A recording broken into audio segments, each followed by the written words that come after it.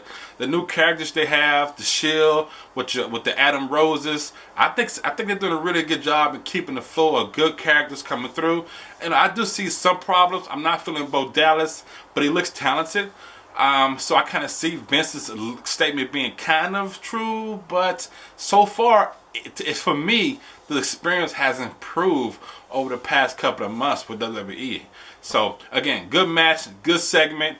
Ambrose is insane, so I just can't see how far it's going to go with Ambrose and Seth. It's going to get even uglier, I know for sure. So let's see what's going to be happening next.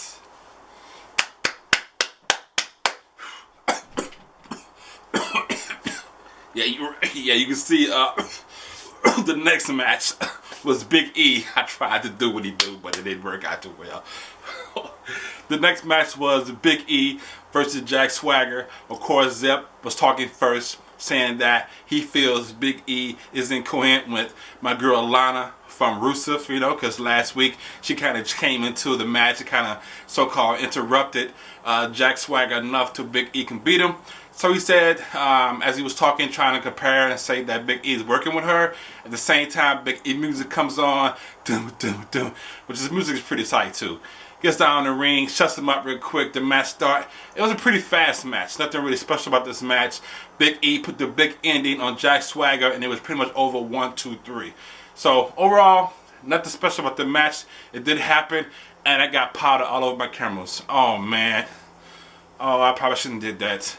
Anyway, let's move on to the next match and see what happened. Yeah. All right, y'all. Note to self: don't try to do Big E intro around your electronic stuff, because it's gonna get covered with powder. Just thought I'd tell you that. Damn. Anyway, next thing happened was Fandango was in the back, standing next to Layla's dressing room, tapped on the door to Layla, to come on, get ready, because it's about time for them to go out there. She closes the door. I guess she's getting dressed in the back. He walks away a little bit, turns around, and who's standing there waiting for him? Summer Rae. Summer Rae tell him, hey, you know what? I'm sorry. When we was together, I ain't treat you good enough, but I do love you. And Layla is a good person for you, because she truly, truly is in love with you. But she would never love you like I do. Then she grabbed his face and kissed him. Right when Layla walked out the door. I'm like, uh-oh. So she walks off, leaving Fandango back by himself. Layla looking like, and then she just puts her head down and go back into the locker room, into her dressing room, close the door. I'm assuming she's crying and upset. So this is about to get crazy. I kind of feel bad for Fandango, but I kind of don't. He got two hot ones who trying to fight over him. So we're going to see what this leads to. But I really wouldn't want to be on Layla's bad side. I think she's more of a threat than Summer Rae is. So let's see how this turns out. It's about to be a cat fight. Woo! Okay. Okay, alright. I'm officially now a believer. I like Bo Dallas now. Oh my god, this match was funny. So the next match was Fandango versus Bo Dallas. Of course, Fandango had to come out by herself because Lady was in the back. She comes out with him. He gets in the ring, and before the match actually starts, you have Summer Rae runs out there trying to replace Layla. She comes out there, gets in the ring with Fandango, and starts dancing after she's got Fandango back. Fandango told her to get out of the ring. She gets out of the ring. As she gets out of the ring, Layla runs out and attacks her. Now the cat fight is on. Like I thought was going to happen. Cat fight's happening. They can't put them apart. Layla in the dragon, Summer Rae in the ring. End up accidentally kicking Fandango, pretty much dazing Fandango. The girls keep fighting. They get out of the ring. Summer Rae ends up running away, and Layla went off chasing her in the back.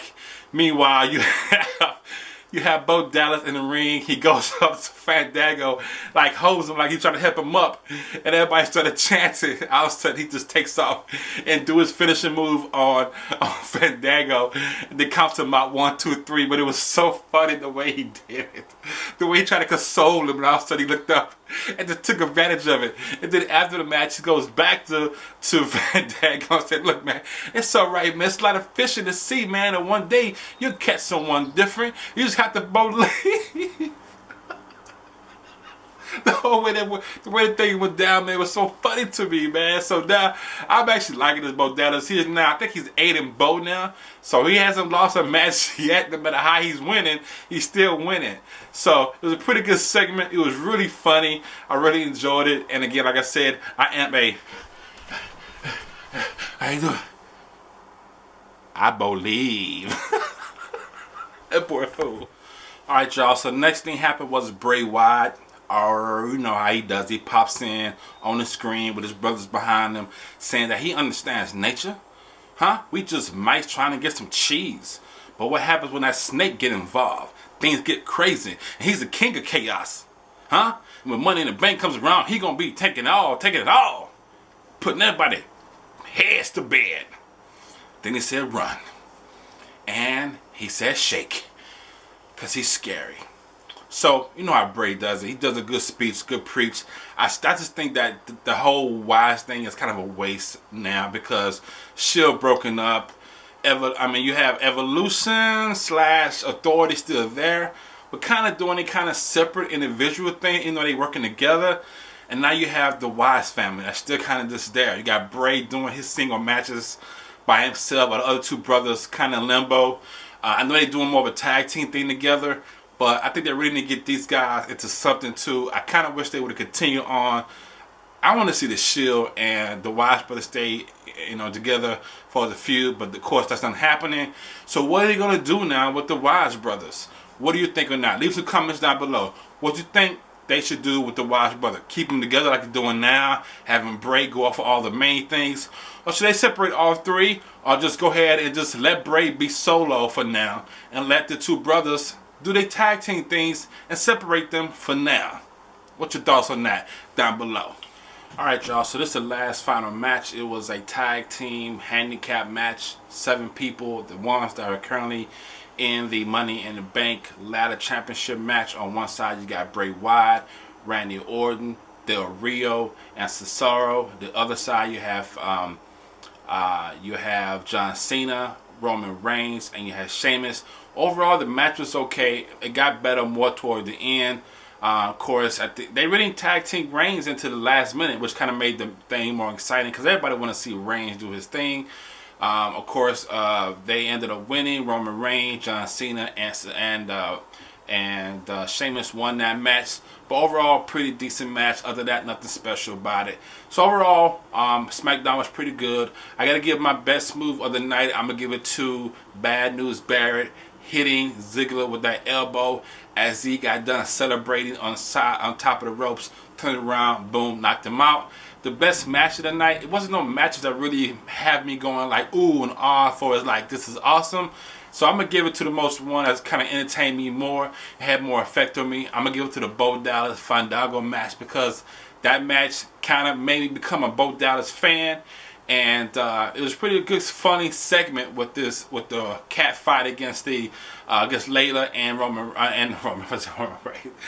Layla and Summer Rae. So that whole series that was really funny, entertaining to me. But like I said, it made me become a believer. So that's my match of the night. So overall, SmackDown was pretty good. Down below, leave your comments. What's your thoughts on SmackDown? What you like? What was your favorite move of the night? What was your favorite match of the night? And what are your predictions for this upcoming pay-per-view, Money in the Bank? What's going to happen? What do you want to happen? Alright, y'all. So don't forget to subscribe to this channel if you haven't already. Please share this video. Give it a thumbs up. That helps me a lot. Also, don't forget to come again and bring a friend. It's your boy Sincere B. I'm out here, y'all.